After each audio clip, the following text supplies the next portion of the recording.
Ahojte, vítam vás opäť pri mojom ďalšom videu. Dnes budeme spolu vyšívať. Konkrétne budeme vyšívať utierku, letnú utierku. Verím, že vás toto video zaujme, tak poďte spolu so mnou vyšívať.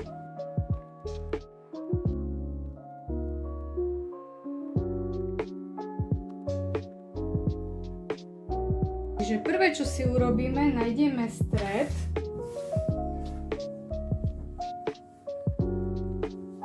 Takto niekedy stačí úplne a budete vidieť stred.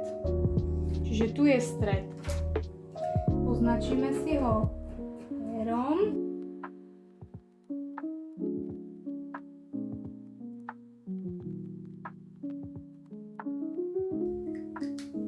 A budeme ho vkladať do u mňa najväčšieho rámčeka.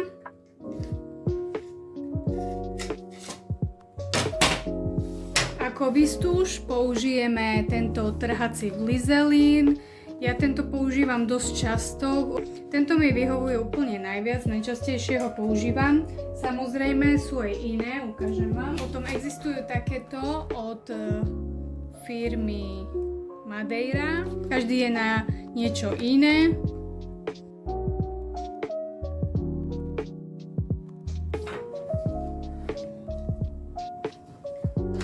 Týmto rámčekom bolo aj takéto, ja to nazývam pravítko, ktoré vám ukáže, keď si ho vložíte, tak vám presne ukáže, kde je stred, nejaké záchytné body.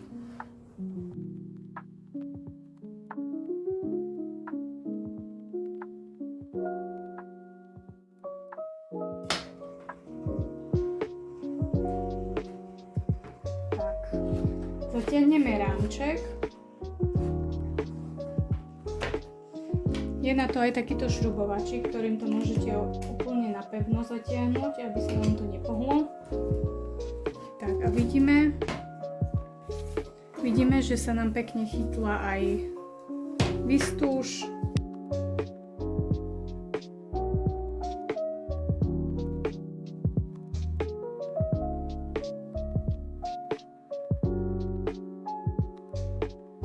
Môžeme tento rámček už dávať do stroja, ideme ho zapnúť.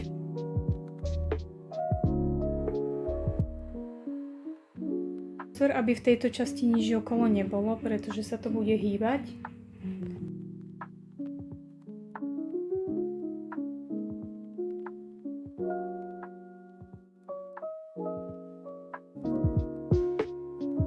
Väčšinou nahrávam si všetky svoje vzory na USB kľúč. Takže ja budem šiť tento, teda vyšívať. Vyberieme ho, brať. Čiže Hello Summer s nanučikom.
vlastne môžeme, buď to odstrihneme, je to síce trhací glizalín, ale môžeme to odstrihnúť alebo odtrhnúť. Tak a teraz si zošijeme už len kraje a budeme mať krásnu utierku na leto. Čo myslíte, vyšla super, že? Úplne krásne. Takže ja verím, že sa vám také videjko, ako to nazývajú Angličania, Work with me, páčilo. A ak by ste mali nejaké otázky, kľudne sa pýtajte, rada odpoviem alebo vám poradím a vidíme sa pri ďalšom videjku, možno zase to bude, ako budete so mnou pracovať, čiže work with me. Teším sa na budúce, ahojte!